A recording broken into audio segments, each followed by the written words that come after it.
ओम नमो भगवते वासुदेवया। हम जानते हैं रामायण त्रेता युग की कहानी है। हजारों हजार साल बीत चुके हैं, लेकिन क्या आप जानते हैं हिंदू शास्त्रों के अनुसार ऐसे एक व्यक्ति हैं जो आज भी हमारे बीच विचरण कर रहे हैं। वे हैं पवन पुत्र हनुमान।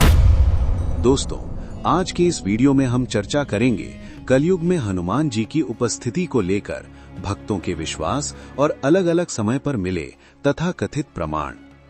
क्या अमरत्व वास्तव में संभव है? दोस्तों, सनातन धर्म में मृत्यु एक अटल सत्य है। फिर भी शास्त्रों में ऐसे 8 महापुरुषों का वर्णन मिलता है जो कालजयी या अमर हैं। इस सूची में पवन पुत्र हनुमान प्रमुख हैं। संस्कृत का वो प्रसिद्ध श्लोक ध्यान दें। अश्वत्थामा बलिर्व्यासो हनुमांश्च विभीषणः कृपः परशुरामश्च सप्तैते चिरंजीविनः। इस श्लोक के अनुसार महाबली हनुमान चिरंजीवी हैं, अर्थात सृष्टि के अंत तक उनका विनाश नहीं होगा। लेकिन सवाल ये है, क्यों? उन्हें इस पृथ्वी पर क्यों रहना पड़ा? इसका उत्तर छिपा है महर्षि वाल्मीकि की रामायण में। लंका विजय के बाद जब श्री राम का अयोध्या में राज्याभिषेक हुआ और उनके वैकुंठ लौटने का समय निकट आया, तब सभी भक्त और वानर सेना शोक में डूब गए। शास्त्रों के अनुसार जब श्री राम सरयू नदी में प्रवेश कर देह त्याग की तैयारी कर रहे थे, तब हनुमान जी उनके चरणों में गिरकर बोले, प्रभु, आपके नाम के बिना मेरा ये जीवन व्यर्थ है। मैं आपके साथ ही जाना चाहता हूं। लेकिन श्री राम मुस्कुराए और उन्हें रोक दिया। उन्होंने कहा, यावत् तव कथा लोके प्रचारिष्यति पावनी तावत् स्थास्यसि मेदिन्याम मदाज्ञाम प्रतिपालयन्। अर्थात, हे हनुमान, जब तक इस पृथ्वी पर मेरे नाम और कथा का प्रचार होता रहेगा, तब तक तुम इसी पृथ्वी पर रहोगे। यही मेरी आज्ञा है। श्री राम जानते थे कि कलयुग में जब धर्म की हानि होगी, तब भक्तों को साहस देने और राम नाम की पवित्रता बनाए रखने के लिए हनुमान जी जैसी शक्ति का पृथ्वी पर रहना आवश्यक है। इसीलिए हनुमान जी अपनी इच्छा से नहीं, बल्कि अपने आराध्य के आदेश का पालन करते हुए आज भी हमारे बीच विचरण कर रहे हैं। बहुत से लोग मानते हैं कि हनुमान जी केवल त्रेता युग के पात्र हैं, लेकिन इसका सबसे बड़ा प्रमाण हमें द्वापर युग में मिलता है। महाभारत के वन पर्व में हम देखते हैं कि भीम का अहंकार तोड़ने के लिए हनुमान जी वृद्ध वानर के रूप में मार्ग में लेट गए थे। यहां तक कि कुरुक्षेत्र के युद्ध में अर्जुन के रथ के ध्वज पर स्वयं बजरंगबली विराजमान थे, ताकि कर्ण के ब्रह्मास्त्र या भीष्म के बाण रथ को नष्ट न कर सकें। शास्त्रों में उन्हें अष्ट सिद्धि और नवनिधि का दाता कहा गया है। योग शास्त्र के अनुसार वे एक महायोगी हैं। वे अपने श्वास प्रश्वास और शरीर की कोशिकाओं को नियंत्रित कर सकते हैं, जिसे विज्ञान की भाषा में बायोलॉजिकल इमॉर्टैलिटी यानी जैविक अमरत्व का एक आध्यात्मिक रूप कहा जा सकता है।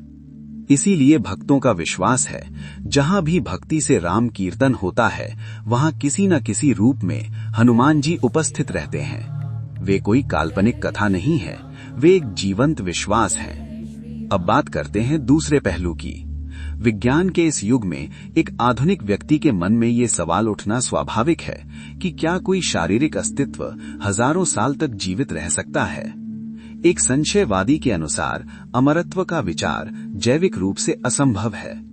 आधुनिक जीव विज्ञान कहता है कि हर जीव के कोशिकाओं में टेलोमियर नाम का एक भाग होता है, जो समय के साथ छोटा होता जाता है और बुढ़ापा लाता है। तो क्या हनुमान जी पर यह नियम लागू नहीं होता? कुछ लोग मानते हैं कि हनुमान कोई व्यक्ति नहीं, बल्कि एक आदर्श या भक्ति का प्रतीक है। उनके अनुसार त्रेता युग का वो महावीर आज केवल लोगों के मन और रामायण के पन्नों में जीवित है।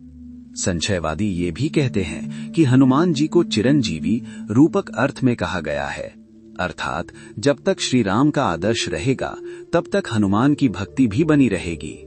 लेकिन यहाँ एक दिलचस्प मोड़ है। अगर हम प्राचीन इतिहास देखें तो पाएंगे कि दुनिया की लगभग हर संस्कृति में बिगफुट या येती जैसे विशाल जीवों के अस्तित्व के दावे किए गए हैं। क्या हिमालय की गुफाओं या घने जंगलों में कुछ ऐसा हो सकता है जो हमारे विज्ञान की समझ से परे हो? हो सकता है कि जिसे हम आज मिथक मानते हैं उसके पीछे कोई अज्ञात प्रजाति या विकसित जीव छिपा हो, लेकिन सनातन दर्शन इसके अलग उत्तर देता है। योग शास्त्र कहता है कि सिद्धि के द्वारा एक योगी अपने शरीर के क्षय को रोक सकता है। इसे कायाकल्प कहा जाता है। अगर हम हनुमान जी को एक महायोगी माने तो उनका अमरत्व केवल आस्था नहीं बल्कि एक उच्च वैज्ञानिक प्रक्रिया हो सकती है जिसे आज विज्ञान समझ नहीं पाया।